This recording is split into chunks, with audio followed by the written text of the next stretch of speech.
Last week we talked about Islam, and I want to talk about it again this week and probably finish next week or maybe a little more. But I want you to think about this before we go any further.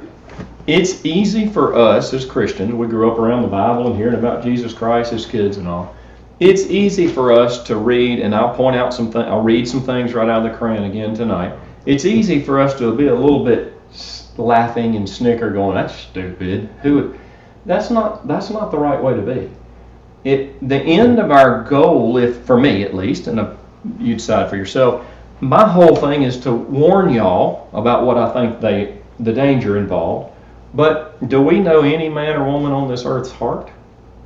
No. Do we? Are there people confused about this? I'm sure there are. There are people that think they're saved and are not, right? I'm talking about in Christianity. So what should be my purpose at the end of all this? To laugh at them and say they're stupid and all that? Or to learn how to do what? You're with them. Witness to them. Mm-hmm. If I'm who I'm supposed to be, and I struggle doing right, but if I'm going to do a bit right, Paul said we're supposed to, in Colossians chapter 3, we're supposed to learn how to answer who? Our family and friends? He said all men. Mm-hmm. He said learn how to answer them of the hope that lieth in you. So it's difficult to witness to a Muslim until you start seeing and piecing together a few things. I won't get into it tonight, but when we end this looking at what Islam is, we need to do the right thing, and that is say, well, am I going to run around saying their book is stupid, or am I going to run around saying I want to know how to witness to one in case I meet one, or who knows what, right? That's the purpose, okay? So I'm not here to laugh at them. Will that help them? Zero. Will it help me? Zero. What will help us both? If one of them gets saved. So we got to learn the facts before we can witness, and so that's what I'm hoping to do. But there's I guess it's techniques on how to witness to a Muslim. You got to know a few things. Even the Quran to me is so mixed up and all. It even says some things that the word talking about from God that was sent down to Isa, that's Jesus Christ in the Quran, in the Quran, Isa. In one place it says for them to follow that word. And then in another place it says those of the book, talking about the Bible, don't. So there's a lot of mix and match going on in there. But when you start knowing some of those things, you could show a Muslim, say, well, even, Muhammad said this about the Bible. Can I show you something in the Bible if Muhammad really said it's okay? And they may be like, what if they never seen the verse where Muhammad said it's okay? But Muhammad also said it's evil. So you gotta struggle with that. You gotta think that through as you go. All right. So here's last week we talked about Allah, women, maybe a little bit about lying, and I'll do a little bit more on lying. But I mainly want to focus on our study tonight. Is it truly a religion of peace or not? You know what I'm saying? And so let's think about that real quick. For anybody that wasn't here last week, Allah in the Quran is considered a deceiver. It says so, that he's the great deceiver. And that's pretty amazing that it says that. Now another thing about Allah, all English translations of the Quran, except for one or two real ones that are translated from Arabic, and it's awful hard to get a hold of one of those. I shouldn't say it's hard to get a hold of one. 99% of them have been watered down for the Western world. Allah in all Islamic literature is replaced with God. But be it known, y'all, Allah is not God. We covered that last week. Allah, it says in the Quran, is a deceiver. It says he lies. It says Allah prays. Remember we looked at that last week? Who in the world would God pray to? He's it. Nobody. So just make sure you understand Allah is not God. Last week we talked about women in the Quran and in Islam itself, the religion. A few facts about women in Islam that's trying to be hidden a lot over here in the U.S. and in Europe and so on, is a woman cannot fast or pray during her period, her menstrual cycle. A woman has half the value of a man in both what she can inherit from her dad and if she has to witness like in a court of law. She has half the value. It takes two women to equal one man. Women are unclean. There's a verse that actually indicates they're dirtier than dirt. There must be a barrier between a male and a female during prayer. Women can never be beside a man during their 5 prayers a day. They have to be behind the man. Most women will end up in hell, per the Quran, per their teaching. A man can lie to his wife. If a woman commits adultery, she's to be stoned to death. Not so for a man. A man can in the spoils of war and with his wives and slaves, he can have sex with them or whatever. A man can marry a child and have sex, which is terrible. A man, talking about women. A man is encouraged to scourge. That means beat and whip his wife if he believes that she may fall away from Islam. I think we covered some of those. In a lot of countries, Muslim countries, a woman can't drive. Here's a weird one we didn't cover last week. I'll read you this one. This one's odd. I'm going to run to chapter 24 of the Quran real quick. This particular Quran is translated from Arabic, and nothing's tried to be taken out or hidden or whatever. So in chapter 24, real quick, I'm not going to spend much time on the woman part of it tonight, but look at this one right here. It says this: "And say to the believing woman to restrain their eyes and to keep their private parts, and do not display their ornaments," and I think it talks about their breast, "except that which appears from it, and that they throw their veils over their bosoms and do not display their ornaments, except to their husbands, or to their fathers, or their husbands' fathers, or their sons, or their husbands' sons, and so on, who have not looked," husbands' sons, or their brothers' sons, or their women, or what their right hand possess, or the male followers who have no substantial sexual desire," or something, blah, blah, blah, blah, blah. Here's a funny one. Y'all see ladies, sometimes we see ladies walking around without a bra. "And not stomp with their legs so that their hidden ornaments may be known." Not stomp with their legs? Stomp? I don't know what that means. You have to figure it out for yourself. Makes you wiggle. I guess figure it out for yourself. Look, in all seriousness, folks, do we laugh or do we learn how to witness? I'm sorry. Hey, we can have a little humor, but understand this. Well, there are Muslims out there that that's just what they think they're supposed to do and believe in all. Maybe we get the chance one day to tell them the truth. You know what I'm saying?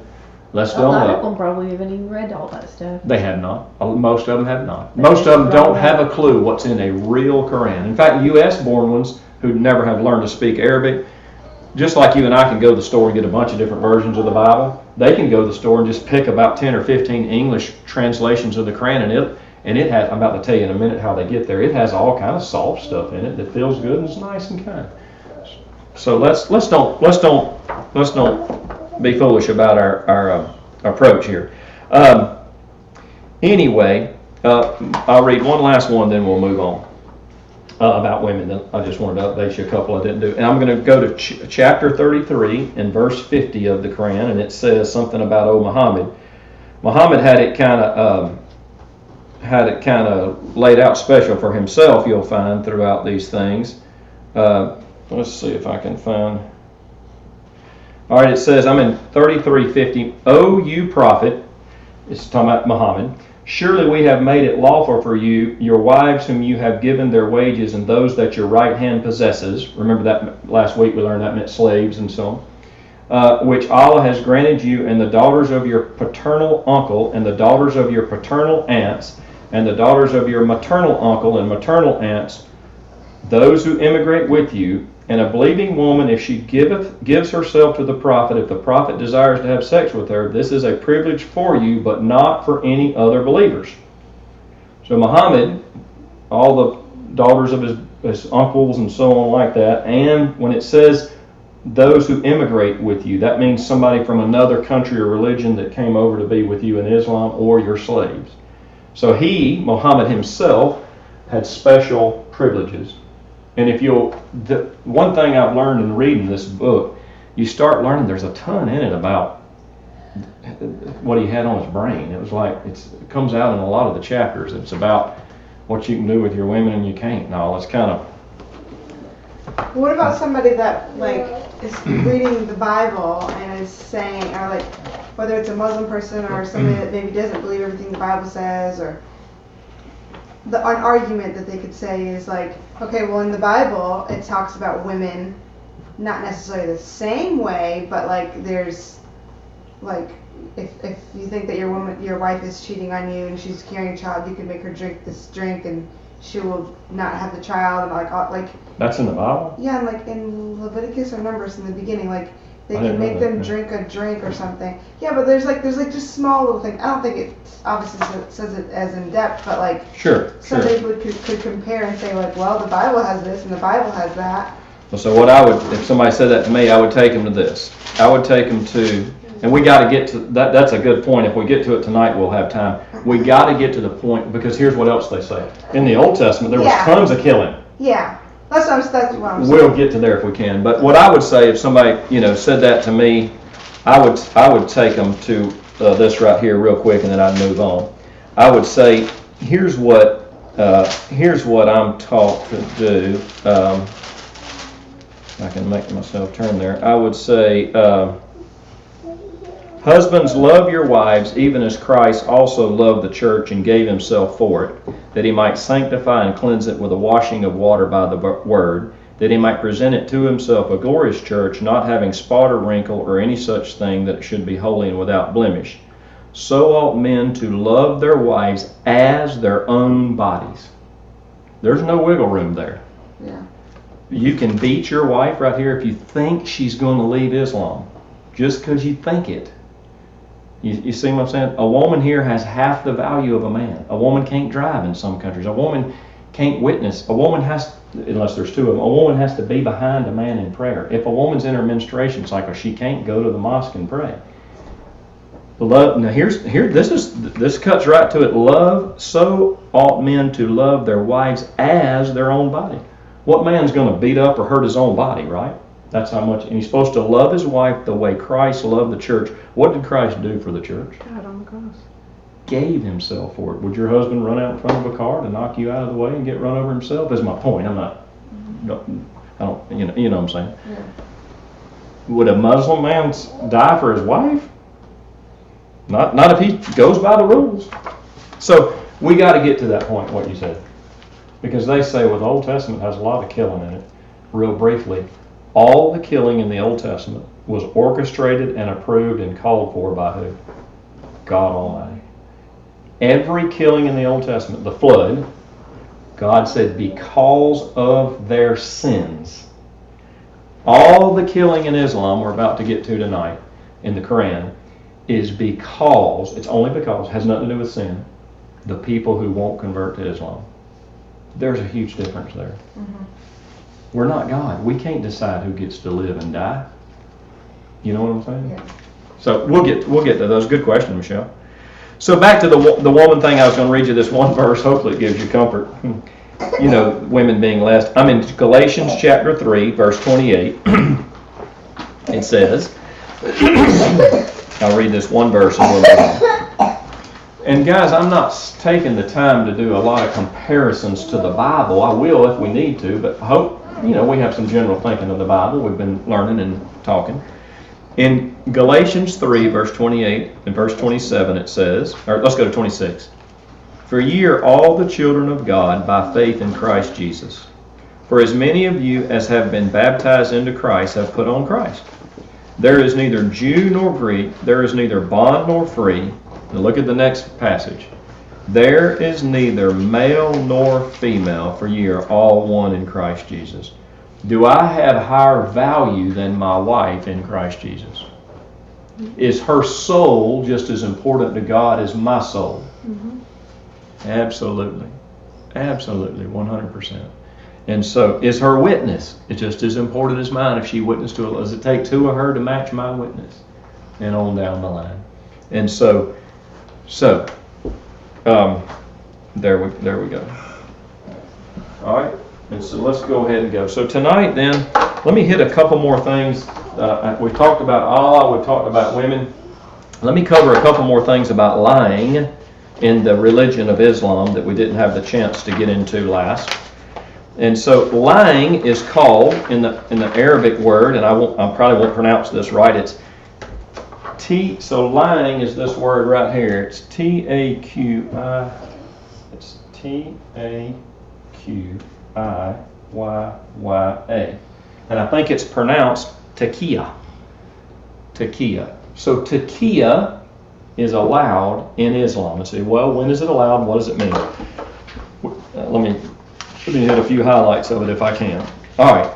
So in the Quran, in chapter 2, verse 225, it says, Allah will not hold you responsible for your mere utterance in an oath, but He will hold you responsible for that which your hearts gained or meant. So you're not responsible for what you utter in an oath, like you're under oath in court. And you can say anything, you're not responsible for it, but you are responsible for what your heart honestly believes. Okay?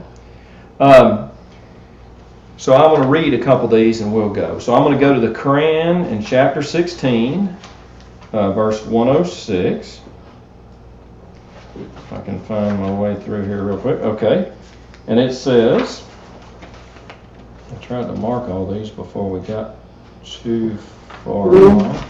Okay, in 106, it says this. Make sure I got my verse. Okay. Whoever becomes an infidel in Allah after he believed, except one who was compelled and his heart is secure. So becoming an infidel means you deny the faith. You deny Islam's faith. So whoever becomes an infidel in Allah after he believed, so I'm a believer and I deny the faith, except one who was compelled and his heart is secure in faith. So if you held a gun to my head, or I needed to for some other reason, I could deny my faith, as long as my heart's secure. But whoever opens his chest to the infidelity, so on them wrath from Allah, and they will have great torment. Does that see the point? So you can lie in Islam about your faith if you're compelled to, and there's a lot of reasons you can be compelled to.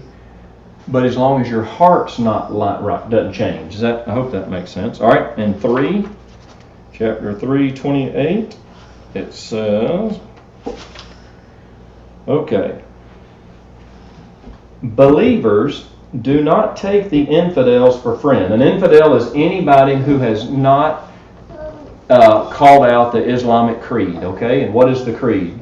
There is no God but Allah, and His messenger Muhammad, and so on down the line. We went through last week. Okay, so but do not take the infidels for friends, rather than the believers. And whoever does this, so he has nothing to do with Allah, except that you should guard yourself from them cautiously, and Allah Himself warns you, and to Allah is the final return. So you can take a friend in pretense as long as you need to, but you got to guard yourself from them cautiously. Does that make sense? I hope I'm making sense. But in chapter 5, in verse 55, here's an interesting thing the Quran says. It says this: surely your only friends are Allah and His messenger and those who believed, who perform the prayer and bring legal alms while they're kneeling. So the Quran teaches them they don't have any real friend unless they believe in Allah and His messenger and perform the prayer. So they can say to your friend, it says, perform the prayer and bring legal alms. So if you're not giving money to Islam, you can't be a true friend of a Muslim, according to the Quran. Now, one out on the street may tell you something different, and that's between them and whatever they believe. Perform the prayer and bring legal alms while they are kneeling. You got to physically perform the prayer. And whoever takes Allah and His messenger and those who believe for friends, so surely I can't pronounce that word, of Allah are the victors. O you who have believed, take not those who took your religion as a scoff and sport among those who have received the book. That's the Christians and Jews who received the book before you, and the infidels as friends, and fear Allah if you were believers. So you and I would be infidels to people who believe the Quran and understand it. A lot of them don't even know what their religion teaches. You know what I'm saying? A lot of them don't. So, all right. The list goes on and on and on. So we have the Hadith and the Sirah, which are writings of Muhammad and stories of his life. And so one of those, it says lying by an example, lying by omission. An example would be when a Muslim quotes only a fraction of a verse. So they don't have to tell you the whole verse like we would in the Bible. Like if half the verse sounds good and the other half sounds bad. So in chapter 5, verse 32, it says, that if anyone kills, it shall be as if he had killed all mankind. But they don't tell you the rest of the verse about what the verse says for killing reasons. And I'll show you in a little while what the reasons for killing is. It's for anybody who don't believe in Islam. Let's see. All right, so one of the great scholars, Ibn Kathir, who quoted from Muhammad, said, it is lawful for Muslims to treat infidels peacefully and not to involve with them in war, only if the infidels have more might and large numbers of followers, as Prophet Muhammad said, as when he was weak in Mecca. So it's okay to treat infidels, non-believers, peacefully as long as, Islam's not real strong in your country or area. You know what I'm saying? All right, so from Muhammad's life, he says, Muslims may wear the cross, like a necklace or whatever, in order to deceive Christians into thinking they are friendly. In Quran 3:28, which says, do not be friends with non-Muslims unless it is a way of guarding yourself against them. And so anyway, how in the world could you believe anything a Muslim tells you? What if they honestly believe it and they're not trying to lie to you? That's a real possibility. What if they've been deceived? The religion says you can lie and deceive to gain more followers. They can pretend to be our friends until they're stronger than us, then they must take us over. And I'll show you that in a minute. So, how do you know? You know what I'm saying? In my opinion, you can't. Okay. So, anybody got any comments on that so far before we move ahead? All right. I was going to cover a thing. Is Islam really a religion of peace? Okay. Is it? That's a big question, because in America and all over Europe, that's the whole thing they say it is. So real briefly, I just looked up, and this is not an Islam thing or nothing. This is just a report, what's called a jihad report. And this is Islam's claiming and making, they're writing in the news agencies, we did that bomb, we did this. So it's called the jihad report from the last week, January 20th of 18 to January 26th, all throughout the Middle East. There's been 33 attacks, 234 have been killed, 273 injured. There were 8 suicide blasts, and all that occurred over 12 countries. Do I know exactly why, who did what? No, I don't know why. But that's the jihad report. It's not like it's something any news one's leaning to the other. It's just the facts. And okay, so I'm going to run through here, read some verses out of here, trying to answer this question: is it really a religion of peace? And so I hope I'm not boring to you, but I'm going to read quite a few of these because I think you need to know what's in the Quran. So I'm going to go to 33 and go to verse 60 real quick. And it says, if I got some of my verses right, 33, I don't have my glasses, that wasn't good. All right. 33, if the hypocrites and those who have a disease in their heart, obviously that means don't believe in Muhammad and so on, the Muslim, and the agitators in the city do not desist, quit, we will surely arouse you against them, then they will not be your neighbors in it excepted for a little while. They are cursed wherever they are caught, seized and killed, slaughtering. Okay, so, all right, I'll jump to 47 while I'm close and just read a few of these for you. All right, in 47, 4. So when you meet those who became infidels, meaning they didn't accept your offer to convert, so strike the necks, decapitating until you have made a great slaughter among them. So firmly bind them. So let there either be free dismissals or for a ransom until the war is over. All right. I'm still in chapter 47. I'll go to 35 real quick.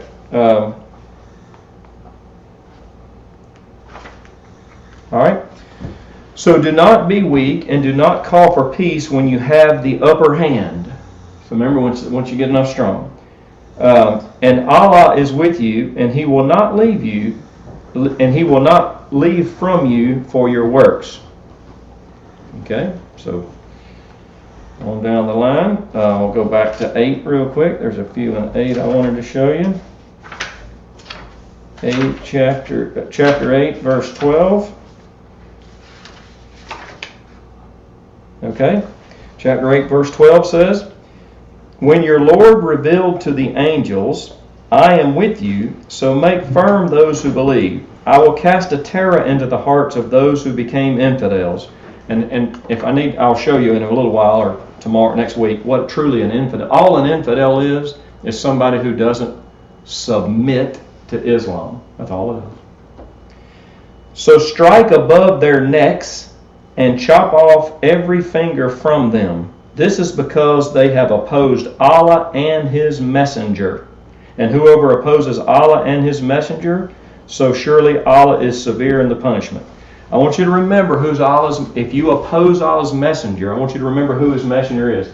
He married young kids. History says, and I wasn't there, so whatever, that his wife was 6 years old, a young girl named Ashir.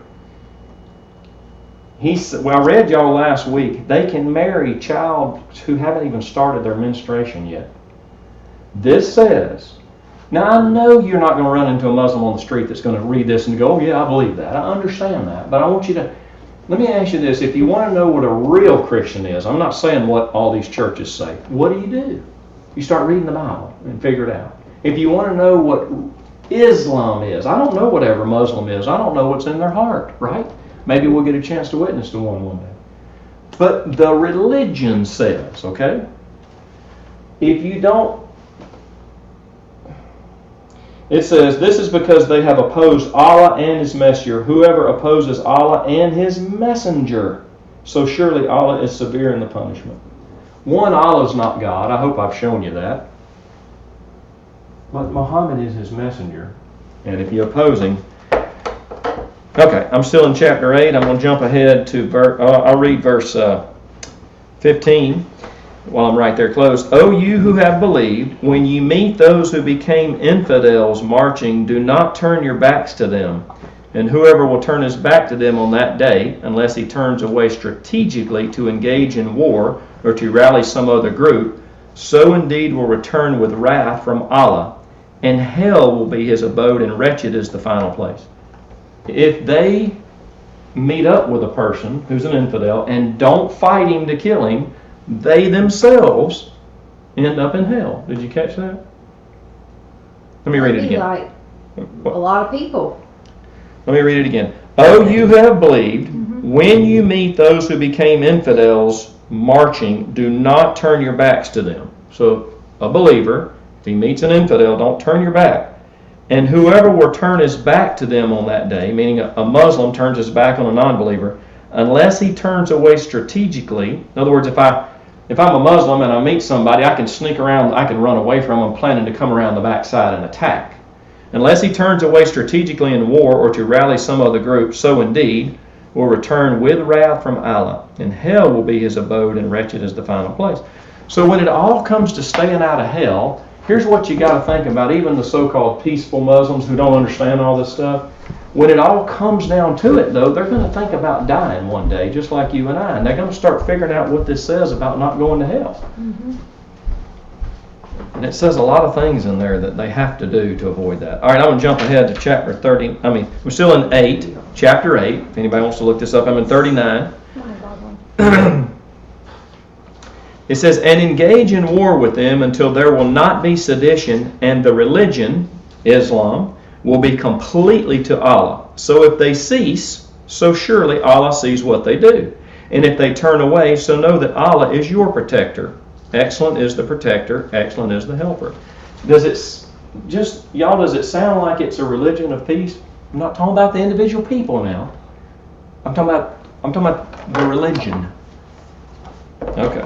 So I'm going to jump ahead to, I'm going to go to now 865, if anybody cares where I'm reading from. All right. O you prophet, that's Islam, provoke the believers to engage in war. If there will be 20 patient of you, they will have victory over 200. And if there will be 100 of you, they will have victory over 1,000 of those who became infidels, because they are people who do not understand. So, all right. I'm going to jump ahead to chapter 9 real quick. They should be killing every person they meet then. They do when they have enough. They do when they have enough power. That's how he got going. Y'all, the Arabians weren't Islams. Every one of them are Islams now, just about. I can't speak for are Muslims. How do you think they got that way? This religion conquers by the sword and by rape and captivity and evil. This religion does. Nobody signs up in peace to be a Muslim if they know what it is. You know what I'm saying? It's all a forceful thing. All right, I'm gonna jump ahead to chapter 9. I'll go to verse 5 real quick. 9:5 says, okay. So when the forbidden months are past, so kill the polytheists. Polytheists are Christians and Jews, God the Father and the Son, and so they're monotheists, singular. Allah, we'll read later on if we have time. Allah has no son, the Quran says, none. Allah is by himself. So when the forbidden months are past, so kill the polytheists wherever you find them, and take them as captives, and besiege them, and lay wait for them with every kind of ambush. So if they repent and perform the prayer, and do what? And bring legal alms, so leave their way free. Surely Allah is forgiving and merciful.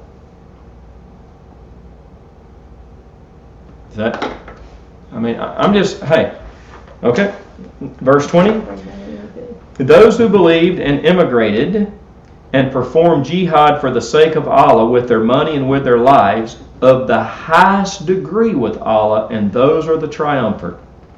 Those, the ones that there's elsewhere we talked about last week, those who perform jihad with their money and their life, they don't have to go into hell for a holding period for Allah to get them out. All others do. Jihad is when they commit Holy suicide. war. That's holy war. Oh. But y'all will see a place in here later on where you can commit jihad with your money and be the nicest, sweetest person in the world. So anyway, is it peace? They're taught right here. Those who believed and immigrated and performed jihad for the sake of Allah with their money and with their lives, of the highest degree with Allah are those, and they are triumphant. So, 29. Engage in war with those who do not believe in Allah nor in the last day, nor forbid what Allah and His Messenger forbid, nor believe in the religion of the truth among those who have been given the book, until they pay the jizya out of the hand and they are subdued. 41. March forth lightly or heavily, if you're a Muslim, it's your choice, and perform jihad with your money and your lives for Allah's sake. This is best for you if you were knowing. So you can perform jihad with your money. You can march forth lightly, kind of under the radar, or heavily. You can, get a suicide bomb or whatever. And so, all right. All right, let me get on through with this so we can hit another point, because I didn't want to spend 3 or 4 weeks on all this, but we'll spend as long as we need. Oh, you who have believed, engage in war against chapter 9, verse 123. Engage in war against the infidels who are near to you, and let them find in you harshness, and know that Allah is with the fearer. Even if Allah was God, does God in the Bible tell me and you to go do that? What does He tell me and you to do to somebody that slaps us in the face? Turn the other cheek. What does He do if somebody don't want to accept what I might witness to them about Jesus Christ? Be kind and try again one day. That's all He says to do. Allah's not God. Can you start to see some of all the things? All right. Here was one I wanted to read.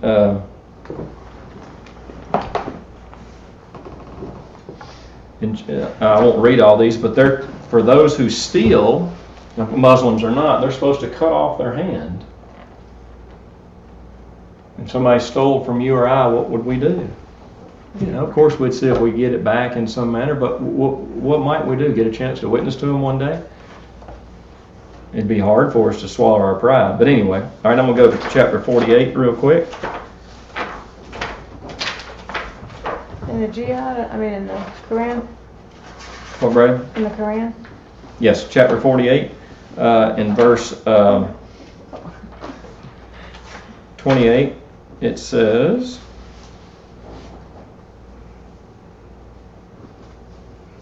now here's an interesting one right here. If I read part of this, it'd sound okay. He is who sent his messenger with the guidance and the religion of truth, so that he may exalt it above all other religions.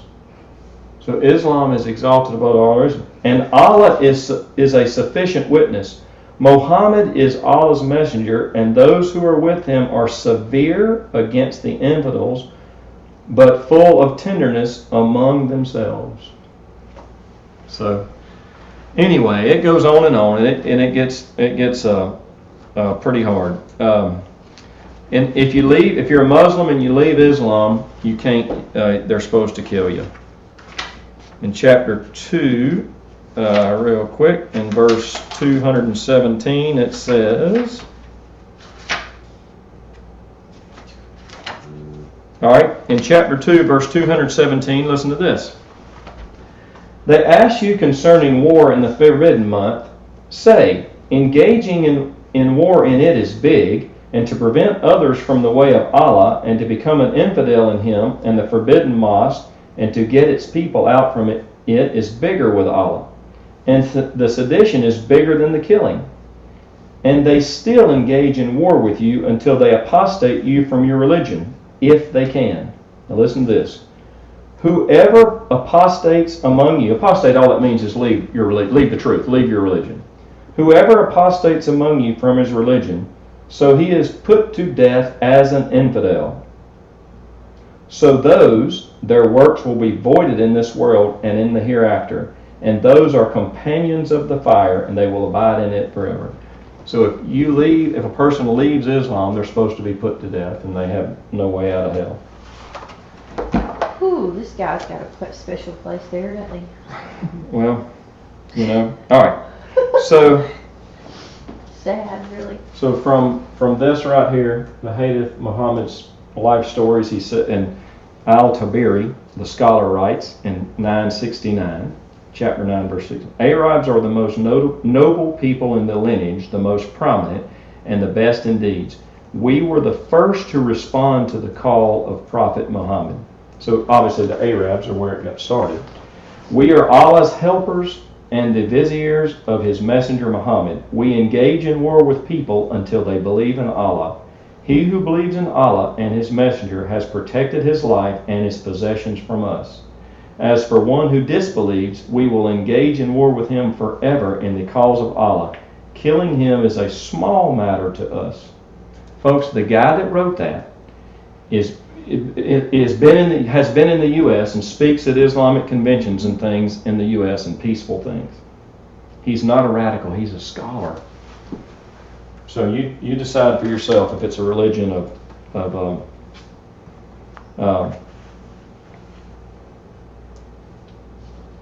if it's a religion of peace.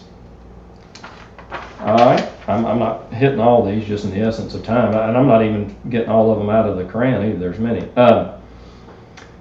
The messenger of Allah said, I have been commanded to fight against people till they testify that there is no God but Allah, that Muhammad is the messenger of Allah, and they establish prayer and pay zakat, that's the taxes, the dues. And if they do it, their blood and property are guaranteed protection on my behalf, except when justified by law, and their affairs rest with Allah. The messenger of Allah said, I have been ordered to fight the people till they say, and I won't get this pronounced right, La ilaha illallah, and that means there is no God but Allah, and whoever said La ilaha illallah, Allah will save his property and his life from me. Pretty rough. In Quran 6, chapter 6, 151, it says, "And do not kill the soul which Allah forbids, a Muslim, except for just cause." And there are 3 reasons: murder, adultery, and apostasy. When a Muslim man impregnates a female, whether she's a Christian, Jew, or anything else, or whether it's through rape or marriage or war, the baby must be a Muslim, must live as a Muslim, and must die as a Muslim. This guy right here currently lives in the U.S., okay? He's on the board or he's a member of the biggest Islamic relations thing in the U.S. It's called the CAIR. It's the Council on American Islamic Relations. All right? If you look at any of their website and data, it shows how peaceful Islam is, and they have birds and peaceful love. This guy now is a member of this group, and he speaks in the U.S. and lives in the U.S. He says, nothing in our faith says it's okay to kill anyone. Sounds good, doesn't it? What all did we just read? The same guy, the same man now, he's been over in, not Pakistan, but what's the other one we're fighting? Afghanistan. And he said, slay the unbelievers wherever you find them. The Quran we hold in verse 9, and chapter 9, verse 5. Same guy said one thing standing in the U.S. and a different thing outside the U.S. Here's an interesting thing from an Islamic lady. And this lady, I don't know what her faith is or what she's learning, but here's what she said. Her name is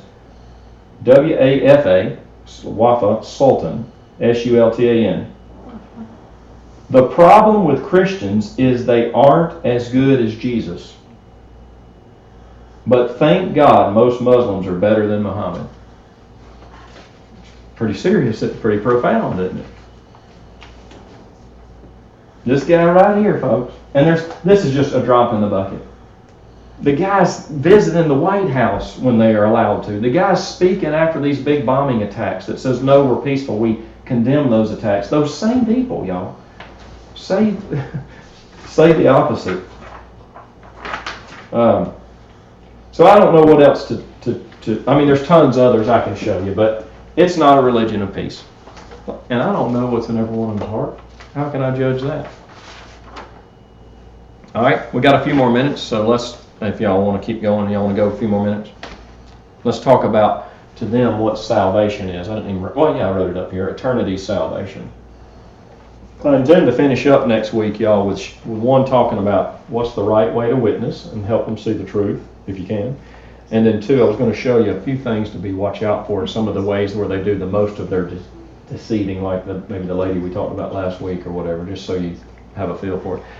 Salvation to them is this. All Muslims, unless you give your life doing jihad, okay, all Muslims go to hell when they die. And Allah gets them out as He sees fit. If you die performing jihad, though, you bypass hell and you go straight into the garden with some virgins and stuff. Your determination of getting out of hell is how well you did.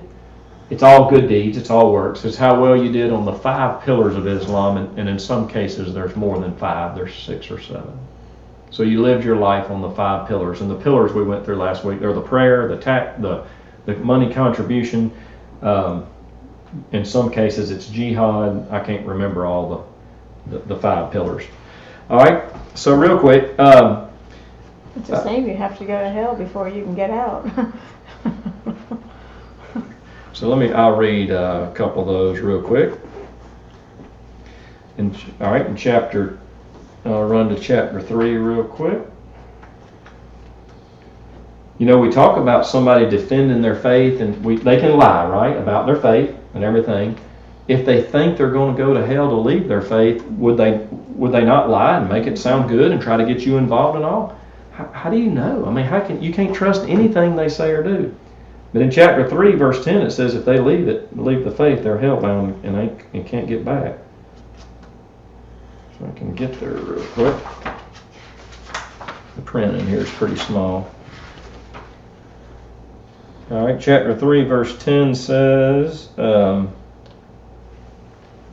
surely those who become infidels, that means if you become an infidel, you were a believer, surely those who became infidels, their money and their children will not profit them anything against Allah, and those are fuel for the fire.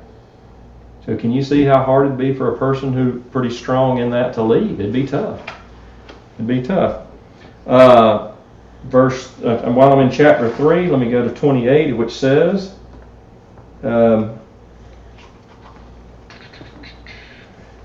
believers do not take the infidels for friends rather than the believers, meaning take Muslims for your friends instead of unbelievers. And whosoever does this, so he has nothing to do with Allah. So if you take a unbeliever for a friend, you got nothing to do with Allah. What does that mean? You're lost, right? That's pretty tough, pretty hard. All right, let's see. I'll go to 11 while I'm closed. Chapter 11, verse 114 says. So this is about good deeds. We're talking now about what do they believe in, how to be saved or go to heaven or whatever. And perform the prayer at the 2 edges of the day and at the approach of night. Surely good deeds drive away the evil deeds. This is a reminder to those who remember. And be patient. So surely Allah will not waste the wages of the doers of good. So good deeds drive away the evil deeds in their program.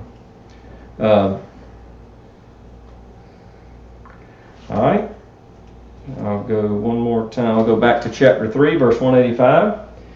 This is about Muslims entering hell before they can get out. It says, every soul tastes the death, and surely you will only receive your wages on the resurrection day. So every soul tastes the death. If I'm saved by the blood of Jesus, will I taste any death at all from now on? No. But this thing right here. So whoever is removed from the fire and enters the garden, so Allah gets to get you out in the garden, so indeed he becomes triumphant. So on down the line. I'll run over to 98, chapter 98, which is kind of near the end. There's 114 chapters in the Quran, guys. In 98, verse 6, surely those who became infidels from the people of the book and polytheists, so that would be Jews and Christians, will abide in the fire of hell forever. Those are the worst of the creatures. Surely those who believed and did good deeds, those are the best of the creatures. Their reward is with their Lord, Eden's gardens. Below them the rivers flow. They will abide in it forever and ever. Allah is pleased with them, and they are pleased with Him.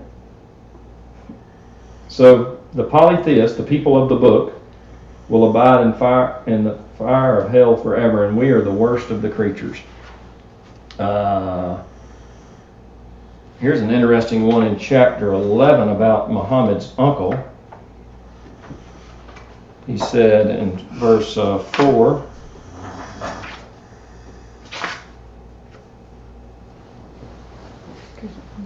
chapter 11:4, real quick, he said, yep, I got my reference wrong. That's not that one. Huh. I'll have to, maybe it was 111:4. I'll check it real quick before we. Okay, in 111. Okay, 111:4. Muhammad's uncle was called, I guess it's Abu Lahad. Perish the hands of Abu Lahad, and he will perish. His money and what he has earned did not benefit him. He will roast in a flaming fire, and his woman, his wife, will be a carrier of firewood. She will have a rope of fiber around her neck. So Muhammad's uncle evidently refused to convert to Islam, so he'll roast in the fire, and his wife will be the carrier of the firewood. So, I think he's got that wrong. all right. Yep.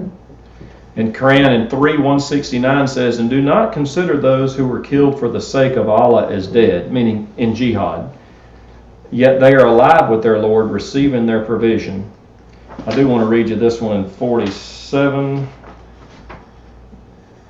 It says Allah needs help. That's odd. So this is one that's kind of chilling as far as people hiding what they really believe in things. In 47 verse 7 it says, 7 to 12, "O you who have believed, if you help Allah, then Allah will help you and set your feet firm. And for those who became infidels, there will be misery to them, and He will lead their works astray. This is because they hate what Allah has sent down, so He voids their work. Have they not walked on earth so they see how it was in the end of those who were before them? Allah brought destruction on them and to the infidels likewise. This is because Allah is the guardian of those who believed, and the infidels have no guardian. Surely Allah will admit those who believed and did good deeds into gardens. Below them the rivers flow. And those who became infidel, they enjoy it and eat as livestock eat, and the fire will be their abode." So that's what they believe. If you're not a Muslim, when you die, the fire will be your abode. You can't go it. So I don't want to just wear y'all out with so many of those. But the good works put you in the garden or determine how long you stay in hell, and the good works are based on the pillars of Islam and so on. So it's a tough situation. Let's see if I can. There was one thing about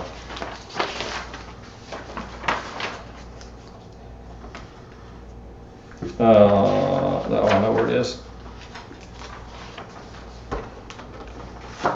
So I'll read in 112. This is a different topic here. This is about in chapter 112, verse 1. It says, "Say, He is Allah, the one of. Allah is absolute. He does not birth, neither was He birthed, and there is no one equal to Him."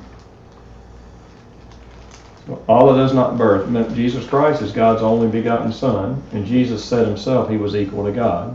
So Allah didn't birth anyone, and there is no one equal to Him, to Allah. So, if you believe Jesus Christ literally in your heart is the only way out of hell, then there's nothing in this book for you whatsoever. If you believe there might be another way out of hell, or we could be good enough, or maybe all that Christian stuff's not good, then every person will have to make up their own mind. I know what I believe. Have you read that whole thing? Not every word. No, I have not.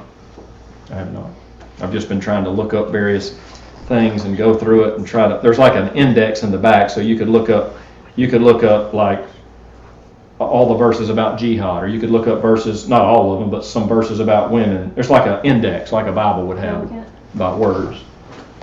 Are we offline? I'm sorry, what you say? No, I didn't know. She had turned it off. Is that a Quran there? No, it's the Bible. Oh, I thought he was like keeping. No. I was like, No, I was trying to find that verse because I was like, I know I'm not crazy. which one are you looking for? Tell me, It's and I may try to find it. Numbers. No, I found it. It's Okay. because I just read it. So let me see if I can find it. Go ahead. Numbers 5. Okay, go ahead. Let me Dennis, And it's let me get to it with you.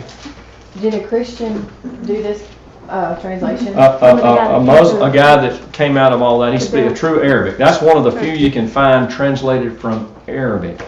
Most all the English translations are watered down. And by the way, if you can lie, is it okay to write a Quran that has a bunch of soft, peaceful stuff in it? I didn't tell you tonight, we'll get to it next time, but they have a doctrine of subrogation. And that means that a scholar at some level can take one verse and say, no, this verse overrides that one. So they can take a peaceful verse and say it overrides this hard verse. Mm-hmm. Or a lady can take a verse that says, be nice to your wives, and say, oh no, this one trumps over the one that says, be mean to your wife. And so, all right, Michelle, what verse? I mean, it talks about the whole chapter. It's like their different laws of the Nazarites or whatever. Okay. But basically, it was like if the husband thinks the wife did something wrong, then they can go to the priest. The priest gives her this drink to drink, and it would cause her belly to swell and like her thing to rot. And then if she really didn't do anything wrong, then the seed will conceive. I mean, Has it it's got the to whole do? chapter. Is you sure it's got to do with that, or is it finding out if she? Is it finding out if she really cheated on the husband or not? Yeah, if Is no it man. is it abortion, or is it finding out? Is it No, like the it's priest to it's find out if talking she about the cheated? jealousy thing. Like if the Correct. spirit of jealousy come upon, and they'd be defiled, blah blah blah, and it keeps going on down. And then they can go to the priest and do an offering, and then the priest would give her something to drink. And if she's defiled, then it goes like on like I think. It's in 19. It's 19 through Morgan's Well, just really, said it's like too. 11 to 31. 19 through 29. She said 11 through 30. So it's got to do if a woman cheated on her husband. Right, right. It's not killing a baby though. Well, It's not no, an like, abortion. What it is if she drinks that drink and Let's she see what we did got. do it and it causes her belly to swell and it shall rot. And then What the shall woman rot? She shall rot. But it's No, not it's talking talking about. It's not her talking. I don't belly think it's shall talking swell about and abortion. her thighs shall rot, and the woman shall be a curse among her people. And if the woman be not defiled, but be clean, then she shall be free, and she and shall conceive seed. Right, she shall conceive, But meaning Michelle, if you start it down in about verse 11, it's not about considering whether or not she's pregnant. It's about whether or not she cheated on her husband. I wasn't saying yeah. that it had to do with whether she was pregnant. I was just saying, You're like, right. my whole point of this. I don't whole think thing- it's talking about an abortion though. I don't get that. Yeah, I don't think it's saying that they're going to make her have an abortion. But if she did wrong and she drank that drink, then she's Her belly would cursed. swell up, and Right. she's cursed. Right. Exactly. Right. No, the whole reason I was even bringing this up was that somebody could say, well, in the Old Testament they had this and they had that, and that's somebody that's obviously not dividing. But I was just saying, like, I got you. that's something that somebody could come and say. But as far as like What? the Muhammad guy, to me, Well, he go took ahead. the Bible He played games with it. and because everything like it's like, but then he made it like what he wanted to make it. He, and I'm glad you see that. He wrote, and I haven't gotten to it because I don't know how much of this y'all want to go through. He wrote about Right. Abraham. He wrote all the stories, but then he put weird stuff in them. Right. So it'd be Or like, even like all the laws. I like could he take- made his own thing what he wanted. but to he make. was a sex pervert. Right. All his writings had to do with beat your wife, take Yeah. slaves, and by the way, in war, and the Quran says if we go to war and I'm a Muslim, blah blah blah, and I killed Willie and all that, and take you and the kids, I can sell y'all as prostitutes or keep y'all for myself as my own. Yeah, It's- the guy had. Yeah. It's almost. I mean, if I wanted to write some weird kooky thing and I got the Bible, I could just start messing with it. Right. That's what I think. That's So, what I but was all saying. I want y'all to do is be careful. You're going to be out in the world. I wanted to talk some tonight about the lying because I want you to see what they're allowed to do. Now, is some 15-year-old kid at Foley High School planning all that? No, I doubt it. But their parents, your kid befriends them, and what can their parents say? Well, okay, we can do this, we can do that, and then, the next thing you know, they're dating their sons, and it's too late then. They can't leave. You say, in America, I'll just go pick her up. No, it's different than you may think. But are we to laugh and poke fun, or are we to prepare ourselves to witness? You know what I'm saying? Can some of them be innocent in this? By all means. Yeah. What's the difference in me? Let's say, and y'all know that I feel like if a person really believes the Catholic religion, they would be lost, if that's all they're relying on. What's the difference in me trying to witness to them, and I do quite often, especially through work, or witness to a Muslim? No different. If I think both of them need to hear the gospel, shouldn't I get on with it? I just want to learn a little bit more about how. I understand a little bit, let's just say, about Catholics because of works and, or like Mormonism, I know a little bit more about it, but this I don't. But yeah, it says that she will be accursed and rot, her belly. I can't tell you exactly what that means. No, I was just saying Yeah. that like It sounds weird, don't it? somebody Sounds would harsh. say, well, they have just as much crazy stuff in the Bible. Like that's what I was saying. Like, Yeah, but but they don't beat them, they don't, right. they don't enslaving. This says the story of Lot is copied from the Bible and corrupted. Yeah, So that, it from kind that of tells commentary. you The guy that the wrote that, commentary. yo, you were probably there. Were you there when he spoke at Bill's? Maybe you were. I don't think so. Does he look like a Muslim guy? Oh yeah, he's He's Oh, I good. Egyptian. definitely don't He's It remember. looks like the guy in that picture. He looks like this Yeah, guy. I right definitely don't there. remember that then.